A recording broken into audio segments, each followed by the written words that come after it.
Hi everyone. So this week, in honor of Aaron's bar mitzvah and Danya's bat mitzvah, we have a special message about Yaakovs Ladder. Now I know that both of you will be familiar with this week's parasha, as this is your week, but I'll quickly review the short story for those who are not. In this week's parasha, our forefather Yaakov had a dream of a ladder connecting heaven and earth, with angels climbing and descending on it. God appears and promises that the land upon which he lies, which will later be Israel, will be given to his descendants. In the morning, Jacob takes the stone which he slept on and dedicates it as an altar and as a monument, pledging that it will be made the house of God. That became where the Bet HaMikdash, the temple, was and will be built. Now, this dream has given rise to vivid imagery and a great deal of worldly cultural expression. There are quite a few Sepharim books and yeshivas called Sulam Yaakov, Yaakovs Ladder. There are even parks named Yaakovs Ladder, a sculpture in Jerusalem, and numerous famous paintings dedicated to this dream. Apparently there's even a 1990s horror movie called Yaakovs Ladder.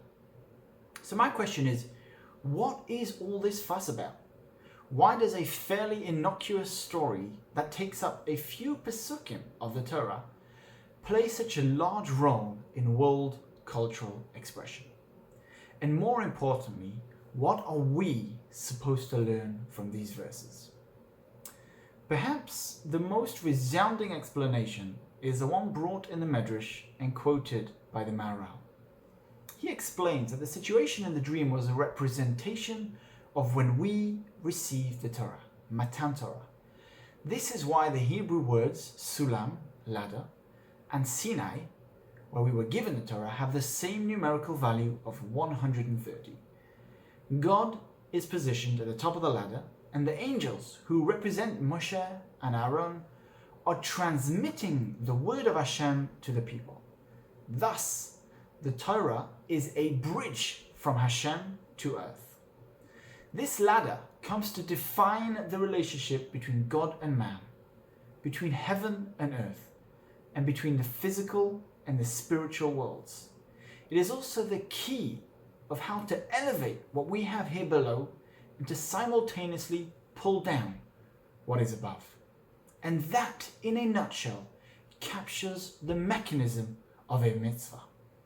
This idea can be applied practically in our own lives, especially both of you, Aaron and Danya, who are now beginning your journeys as Bnei Mitzvah, part of the 613 club, now having the honor and the obligation to keep the mitzvahs. We should strive to remember that the Torah is our guidebook for our lives. It's not abstract. It contains very practical daily messages for us. The Torah is our hands-on manual, our moral compass, and our spiritual GPS. Not only that, the Torah and the commandments themselves are our only bridge between heaven and earth.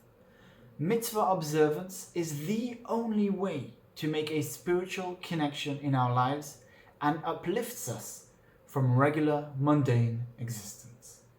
Aaron and Danya, you have a father who, as an emergency physician, is literally saving lives whilst dedicating his life's career towards this special purpose.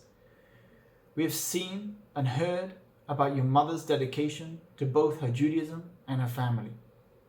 Danya, my wife Zahava has hugely enjoyed studying with you for over a month now.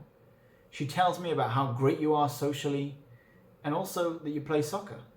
That's my favorite sport. Aaron, I've heard some great things about you too. You are quite the sportsman. You skateboard, you love the Xbox, you play ice hockey. You both are super talented, and you should continue giving your parents and the community much nachat.